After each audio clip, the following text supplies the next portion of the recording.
دنیا میرے آگے میں ایک مرتبہ پھر آپ کا خیر مقدم۔ جناب مشتاق منہاج صاحب، یہ جو میں نے فہرستوں کی بات کی ہے نا، یہ مجھے لگ رہا ہے کہ 24 سے 48 گھنٹوں میں واقعی کچھ میجر قسم کی گرفتاریاں ہونے والی ہیں، اور اس میں ایک چالاکی، ایک ہوشیاری، چلیں اگر چالاکی آپ کو نیگیٹو ساؤنڈ کرے تو ہوشیاری ایک نظر آ رہی ہے۔ یہ بڑی سوچی سمجھی بات ہے۔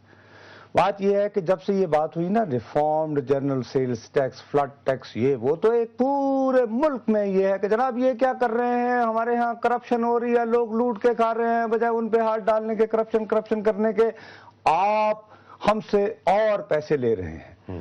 وہ جو غصہ، وہ جو لوگوں میں اس طرح ڈیولپ ہو رہا ہے، اس کو یہ کمپنسیٹ کرنے کی، ایڈریس کرنے کی، ایلیویٹ کرنے کی، میں کہتا ہوں نصرت صاحب، اگر یہ بھی ہے نا، تو اگر وفاقی وزیر داخلہ رحمان ملک اگر کوئی کرپٹ لوگوں کو، وہی نا، اگر میں یہ کہتا ہوں اگر یہ بھی اگر ان کی ہوشیاری ہے، لیکن ایک دفعہ کرپٹ لوگوں پر ہاتھ ڈلے اور پکا ہاتھ ڈلے، میں کہتا ہوں کہ یہ ریفارم، جی ایس ٹی، یہ بھی تھوڑا بہت لگا کے بھی اگر آپ کرپشن کا خاتمہ تو نہیں کر سکتے، لیکن کم از کم اتنا منیمائز اس کو ضرور کریں کہ وہ ہمارے کنٹرول میں رہے، تو میرے خیال میں یہ اس سے بڑی پاکستان کی خدمت کوئی نہیں ہوگی۔ کریں یہ کرنا ہمارا، لیکن ریفارم جنرل سیلز ٹیکس پہ لوگوں کا غصہ ہے، جس کی ریفلیکشن اسمبلی میں بھی ہو رہی ہے۔ میں چاہ رہا تھا کہ اس پہ بڑا تفصیلی ہم بات کر سکیں، ہماری بہت آرٹیکولیٹ منسٹر ہیں، state minister for economic affairs, لیکن چونکہ وہ پارلیمان بھی ہے اور پھر کل اجلاس بھی ہو رہے ہیں فرینڈز آف پاکستان کے، تو وہ آفس میں ہی اپنی بزی اور ہمیں جوائن نہ کر پائیں۔ السلام علیکم جی۔ جی وعلیکم السلام جی، بہت بہت شکریہ ہمیں جوائن کرنے کا۔ دیکھیے، آج اور کل جو کچھ قومی اسمبلی اور سینٹ میں ہوا، ٹیکسز تو کبھی بھی پاپولر نہیں ہوتے ہیں، لیکن آپ یہ سمجھتی ہیں کہ اس سارے اپوزیشن کے باوجود، اس تمام شور شرابے کے باوجود، you would be able to pull it through?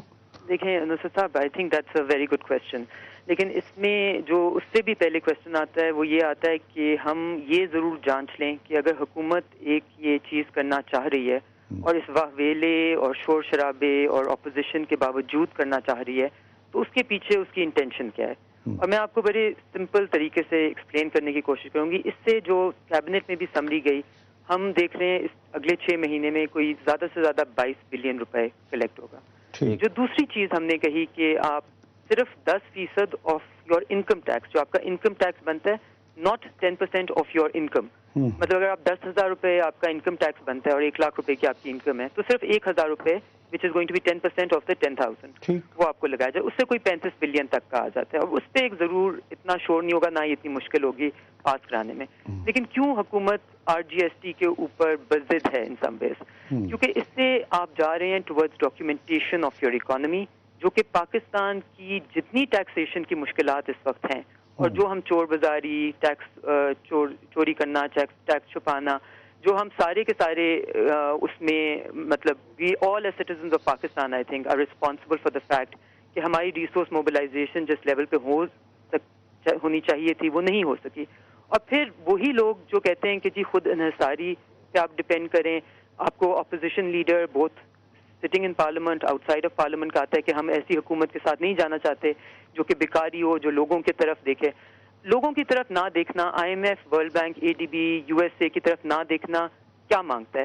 وہ یہ مانگتا ہے کہ آپ اپنی ریسورسز اس طرح جنریٹ کر سکیں، آپ اپنی ٹیکسیشن سسٹم کو اس جگہ پہ لے آئیں کہ آپ کو دوسروں کی طرف اپنے خرچے بے شک وہ ڈیولپ۔ اچھا عنایت صاحب، اگر آپ جو بات کر رہی ہیں، آپ کہہ رہے ہیں کہ یہ فلڈ ٹیکس بھی لگ گیا تو کوئی اتنی بڑی بات نہیں، 32-33 بلین روپیز آئیں گے۔ آپ کی ہی اتحادی بھی ہیں اور صوبہ سرحد کی گورنمنٹ بھی ہے ایک، جہاں ANP اور پیپلز پارٹی، وہاں پر بھی اتحادی ہیں، انہوں نے کہا کہ ہم تو نہیں لگاتے فلڈ ٹیکس۔ لگتا یہ ہے کہ جیسے یہ صوبوں کے ساتھ اور اپنے اتحادیوں کے ساتھ کم از کم اس طرح کی مشاورت میں آپ نے فیصلہ نہیں کیا کہ آپ کو پبلکلی آپ کو سرحد گورنمنٹ کی طرف سے باقاعدہ یہ اعلان آئے کہ وہ نہیں مانتے اس کو۔ دیکھیں، اس پہ اب جو بات ہوتی ہے نا جی کنسنسس یا ڈائیلاگ یا نیگوسیشن کی، وہ اب ایک لیول تک ہو سکتی ہے۔ مطلب اگر آپ کو یاد ہوگا کہ جون میں یہ part of your finance bill تھا، اس وقت کہا گیا کہ جی بہت زیادہ اس پہ بات نہیں ہوئی، اس پہ بیٹھ کے اور سوچنا چاہیے، سوچ وچار کرنا چاہیے، پوزیشنز کلیئر۔ اگر تو ہم ریشنل ڈیسیجن میکنگ کریں گے اور یا ریشنل ڈائیلاگ کریں گے تو یقیناً وہ پوزیشنز آپس میں مل سکتی ہیں۔ بٹ اگر ہم صرف پوائنٹ اسکورنگ کے اوپر دیکھیں، اس ملک میں ٹیکسز کا اگر یہ کوئی کہے کہ جی ہم سارے اوور ٹیکسڈ ہیں وہ تو غلط ہوگا. پھر یہ بھی ایک ڈبیٹ آتی ہے کہ جی آپ صرف سیلری کلاس نہیں، لیکن میرے اور مشتاق جیسا سیلریڈ والا جو ہے نا، دیکھیں میرا تو سورس سے کٹ جاتا ہے. اگر میں 25,000 روپیہ ماہوار بھی تنخواہ لوں میرا تو ٹیکس جاتا ہے.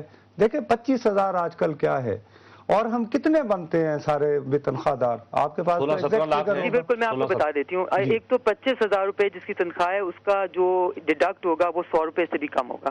تو وہ 25,000 روپے کی تنخواہ والے کو 100 روپے ڈیڈکٹ کرنے میں کتنا فرق پڑے گا یہ آپ مجھ سے بہتر جانیں گے. ٹھیک ہے، میں بالکل، یہ بھی ایک ڈبیٹ ہوئی تھی کہ جی 25,000 روپے والوں سے اوپر رکھنا چاہیے، اور اوپر ہی ہے لیکن اس کو بھی زیادہ اوپر لے جانا چاہیے. بٹ وہ پھر ایک اور ڈبیٹ شروع ہو جاتی ہے کہ فیئرنیس آف تھنگس میں کیا ہونا چاہیے. اب یہ جو ایک نارملی کہا جاتا ہے کہ صرف سیلری کلاس اس ملک میں انکم ٹیکس دے رہی ہے، اس کی میں وضاحت یہ ضرور کرنا چاہوں گی کہ آپ کا ٹوٹل انکم ٹیکس اس ملک میں کلیکٹ ہوتا ہے مور دین 500 بلین روپے. 500 ارب. ٹھیک ہے جی. اس میں سے سیلری کلاس کی کنٹریبیوشن 35 ارب روپے ہے. 35 ارب روپے. 500 میں سے 500 میں سے 35 ارب. لیکن یہ کتنے لاکھ لوگ بنتے ہیں؟ جی بالکل، یہ آپ بالکل صحیح کہہ رہے ہیں. اب فرق کیا آ جاتا ہے کہ جو سیلری کلاس میں لوگ ہیں ان کو اپرچونٹی ٹو ہائڈ نہیں ہے. ہم یہی کہہ رہے ہیں کہ ہر کسی کو بھی یہ اپرچونٹی نہیں ہونی چاہیے. اگر آپ آر جی ایس ٹی کو کر لیں گے اس ملک میں امپلیمنٹ، تو آپ کے پاس جو اپرچونٹی ٹو ہائڈ ہے وہ کم ہو جائے گی. اور آپ کو میں یہ یقیناً حلفاً بتا سکتی ہوں کہ جو لوگ اس کو اپوز کر رہے ہیں وہ آر جی ایس ٹی کو کسی انفلیشنری پریشر کے لحاظ سے یا کسی بہت درد مندی کسی ایک طبقے کے ساتھ ہونے کے لحاظ سے نہیں کرے، کیونکہ وہ انٹرسٹ ریپرزینٹ کرتے ہیں جو کہ نہیں ہونا چاہتے. This is a drive against the documentation of the economy. This is not a drive against the RGS. جی بی بی آپ کا بہت بہت شکریہ، آپ نے اپنی میٹنگ میں سے وقت نکالا. Thank you very much for joining اس. وہ اصرار کر رہے ہیں کہ جو مطالبہ کر رہے ہیں وہ بنیادی طور پر اپنی آمدنی کو چھپانا چاہتے ہیں تاکہ ٹیکس نہ لگے. اصرار کرتا ہوں اس وقت بریک کے بعد ایسا کرتے ہیں کسی سینئر میرا اصرار یہ ہے کہ اس وقت بریک کا اعلان کیا جائے. بریک کے بعد ناظرین آپ کی خدمت میں دنیا میرے آگے جاری ہے.